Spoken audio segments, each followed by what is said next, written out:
बहुत अरसा पहले हम जब जर्मनी गए तो पता चला कि बहुत बड़ी तादाद में शामी मुसलमान जर्मनी माइग्रेट हुए ना। तो उन्होंने बताया कि हमारे यहाँ तलाक का रेशियो बहुत बढ़ गया। हमने कहा अभी तो आप माइग्रेट करके आए हैं और यहाँ तलाक़ें क्यों हो रही है भाई, आपको तो सुकून से रहना चाहिए। तो उन्होंने एक बड़ी अजीब बात बताई जो पहली बार मैंने गौर किया। उन्होंने कहा कि हम सबको एक कमरा दिया हुआ है, यानी मियाँ बीवी बच्चे सब हम एक ही कमरे में रहते हैं।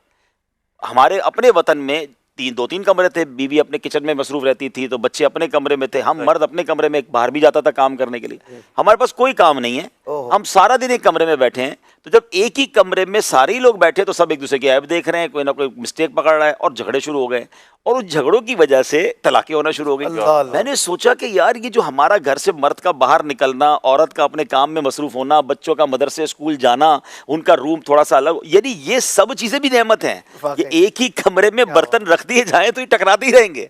तो अगर रमजान में आपको किसी वजह से घर में ज्यादा वक्त गुजारने का मौका मिल रहा है तो बिजी रहिए और अपने काम से काम रखिए जनाब, सर पे मत खड़े रहिए। आपका काम किचन नहीं है, अगर वो काम कर रही हैं तो वो रोज करती थी, आज आपको नजर आ रहा है क्या कर रही हैं, तो उनको अपना काम करने दे, उनको आता है अपना काम करना। तो आप ये कोविड में बड़ा मसला हुआ था। कोविड में बाप रे बाप, घर में हमने आप और हम जब प्रोग्राम करते थे बार बार समझाते थे भाई घर में हो लेकिन घर वालों को अपना स्पेस जरूर दीजिए।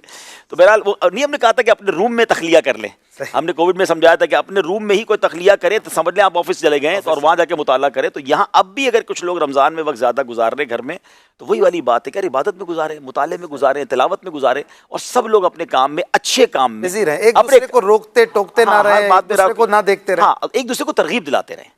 चले मिलकर कुरान पढ़ें। तरगीब भी एक लिमिटेड हो, वो हर वक्त ही तरगीब ही दे रहे हैं। वो पिछली बार जो ना एक बड़ी खूबसूरत बात हदीस पाक में पढ़ी हमने, अमीर अहले सुन्नत ने भी गालिबन जिक्र किया था उसका, कि प्यारे आका अलैहिस्सलाम के रमजान के मामूलात में से एक मामूल था कुरान का दौर करना। जिब्रील अमीन आते थे और प्यारे आका उनके साथ कुरान का दौर करते थे। हम नॉर्मली खुद तिलावत करते हैं, अगर सुन्नत की नीयत से घर के दो अफराद मिलकर एक दूसरे को कुरान सुनाएं, ये नीयत हो के दौर हो रहा है। वैसे तो हाफिज कुरान करते हैं, अब चले अगर हाफिज नहीं है तो चले मैं आपको सूरह यासीन सुनाता हूँ, आप मुझे सूरह मुल्क सुना दें। तो मियाँ बीवी भी ये कर सकते हैं, भाई बहन भी कर, पर्दे के जो भी मामला है उसको देखकर, या दोनों भाई बाप बेटा, तो एक कितना प्यारा माहौल बनेगा कि दूसरे को कुरान सुनाया जा रहा है। तो ये इस तरह की कोई मसरूफियत घर में हो कि हमारे घर से कुरान की सदाएं आए, हमारे घर से नमाजों की कैफियत बन रही हो, तो इस तरह बिजी रहें।